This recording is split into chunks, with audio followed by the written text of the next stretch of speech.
Mayor Brandon Johnson still hasn't said whether he'll seek re-election, but a new poll suggests a majority of Chicagoans don't want him to. Let's get to the point. From Chicago's very own, with WGN political editor Tamon Bradley, this is The Point. And good evening to you. I'm Ben Bradley. Tamon is off. Just about anything can happen between now and Chicago's next mayoral election in February. But a new poll shows Mayor Brandon Johnson faces an uphill battle if he decides to seek re-election. The University of Chicago's survey released today shows 54% of Chicagoans disapprove of the way Johnson is handling his job as mayor, and just 14% of those polled say they want him to run for a second term. Johnson hasn't committed to running just yet, and here's what he had to say when asked at City Hall. I've not made, any, declaration or timeline around, when I'll make my intentions clear. What my primary focus has been is ensuring that I carry out the hopes and dreams and aspirations of working people. So far, the city of Chicago is moving in the right direction. More people are visiting our city, more cranes in the air. We've created more jobs. We've settled essentially every single contract that has crossed my desk. And again, though there's more work to be done, there were folks that tried to fearmonger and said that if you elect, Brandon Johnson as mayor of the city of Chicago, that, there will be a massive exodus in law enforcement, there'll be blood in the streets. None of that was true. Earlier today, I talked with University of Chicago professor Christopher Berry. He's the director of the Mansueto Institute for Urban Innovation about the survey results. So if I'm Mayor Brandon Johnson, how should I feel about the results of your survey? I think you should feel cautious about your future prospects. So we've seen his approval ratings hover in the same area that you have found. Specifically, what do you focus on when it comes to a politician's approval rating, especially since we are less than a year from an election? Well, we first focus on the top line question of do people approve or not of the mayor? And this is a very long-standing question in the world of public opinion. It's been asked for presidents for decades, and we decided to start asking the same question for Chicago mayors. We've been doing that for about 5 quarters now. And so the first thing to focus on is just what is the raw approval rate? And in the case of Mayor Johnson, it has hovered in the vicinity of 25% for the 5 quarters in which we've asked the question. This quarter, it comes out around 23%. And while the mayor's highest approval numbers, come from what might be considered his base, African Americans on the South and West Side, even among that group, his approval is still at 27 or 29%.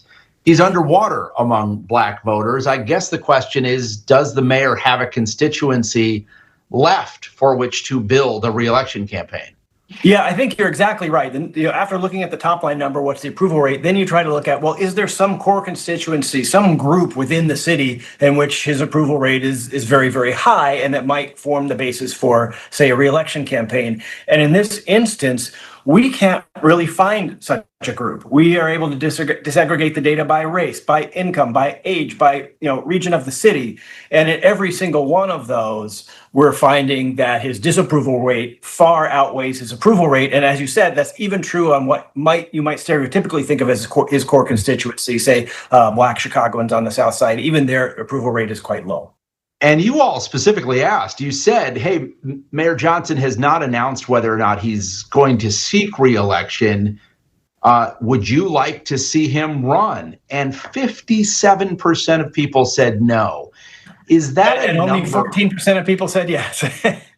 Exactly. Only 14% of people said yes, they want to see the mayor run. When you see a divide like that, a gap like that, is that something that can be overcome in 7-8 months?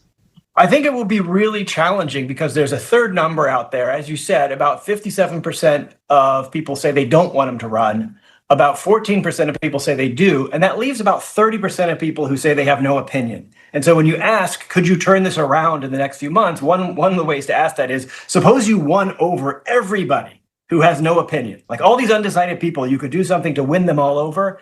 Even there, you'd be barely tapping 40%. So, I mean, even in that kind of rosy scenario, it doesn't look great. And so I think it's hard to imagine this path.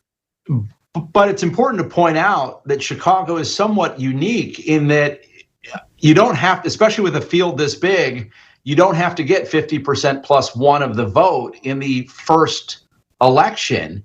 Brandon Johnson didn't have anywhere near a majority when he got into the runoff. Absolutely right. You just have to be in the top two from the initial election. And so another question you might ask is, okay, could you be in the top two? I mean, we're showing him not close to that. We're showing him kind of number 5 of a potential list of candidates that we put out. So I would say you're right. You could hope for a long shot of, well, we don't win the majority, but we get in a runoff and then we somehow win. But we're showing him kind of placing around number 5. So even I think his odds of being in the top 2 to make a runoff, again, lots that can happen between now and the election for sure. I don't want to be too negative, but based on these numbers, it's not great. And the more people who are in the race, the easier it is for somebody to, for lack of a better term, sneak into the runoff by besting an opponent by a couple of hundred votes. So let's talk about some of the other candidates, because that is one thing we do not have a shortage of in Chicago right now, and that is people who want to replace Brandon Johnson. In your survey, who is sparking the most interest among voters? Yeah, so first I'll say our survey included people who have declared and some others they haven't declared yet, but they're in the conversation. And so that gets us right to the person who is receiving the most excitement in our pool is Alexei Janulius, who hasn't said he's running, but there's a lot of speculation that he will. If he did, he was getting the most excitement. About 52% of our respondents of likely voters said they'd be excited for a Janulius run. Only 14.5% said they would not be excited, and there's some undecideds out there. And then Susana Mendoza, who has recently declared, she was coming in second. So the two of those kind of stood above the pack, and then kind of Pappas and Quigley came in a group behind them. Yeah, Maria Pappas and Congressman Mike Quigley. Do you find, though, that since we are at a stage where, we haven't had a debate, we really haven't had a ton of news coverage of, these challengers, that your results are essentially picking up name recognition? Like Alexei Janulius has been in politics for a long time, so Susana Mendoza. They both hold statewide office. Do you think your results are more people saying, oh, I know who that is, as opposed to, oh, I want that person to be the mayor? That's right. And the question is worded just, would you be excited about their candidacy? We didn't even ask them, would you vote for them? Is this your top choice? This is just kind of gauging people's excitement at this phase. And name recognition could certainly be a big part of it. But of course, we also know that name recognition can be a big part of the actual voting when election day happens too. So I wouldn't dismiss it too quickly. But for sure, we see some other folks towards the bottom of our list who have very large fractions of people saying they don't know enough to have an opinion. This includes like George Cardenas, for example, where 61% of people are saying, I don't have enough information to form an opinion. And maybe this goes back to the predicament that Brandon Johnson is in, is that he has the smallest fraction of people saying they don't have enough information. Only 12% of people say they don't have enough information to form an opinion about Johnson. And still, 60% of people are saying they're not at all excited about his running again. So if you are a candidate who at this point, only is picking up single digits in your survey 7-8 months out from the first mayoral election, assuming this goes to a runoff. What does that tell you about the ability to break through? I'm thinking of somebody like, Alderman Bill Conway, who's talked about getting in, and Matt Brewer, who, does not have a lot of name recognition. I think it's going to be a question of what is your operation like, and do you have the game to first of all get qualified for the ballot, and then secondly, we don't know exactly how the debates will be organized. Last time around, they did have some of these very large debates with I think we had maybe 9 candidates in the last election, and so that does provide an opening for some of these folks who have the low name recognition to distinguish themselves. So I think if my main obstacle at this point is low name recognition, that's not too discouraging. And our thanks to Professor Chris Berry with the University of Chicago. We'll be back in just a minute.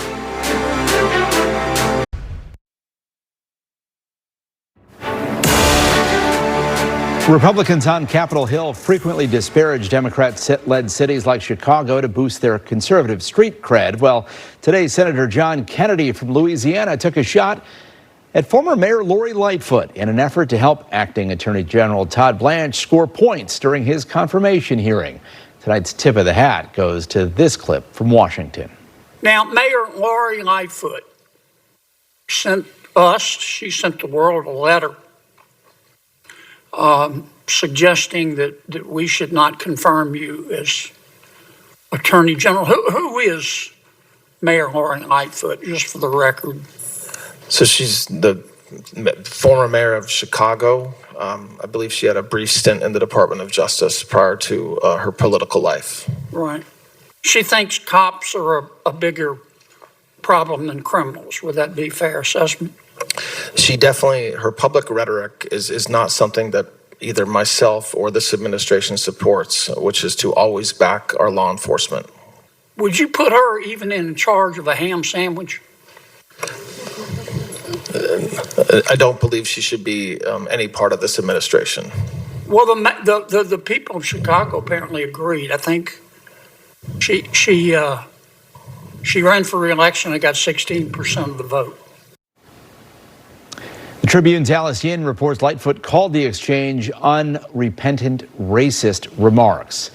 And that is the point. I'm Ben Bradley. We'll have much more news ahead for you tonight at 9 o'clock. You can flip over to the WGN Plus for the forecasters. That's coming up next.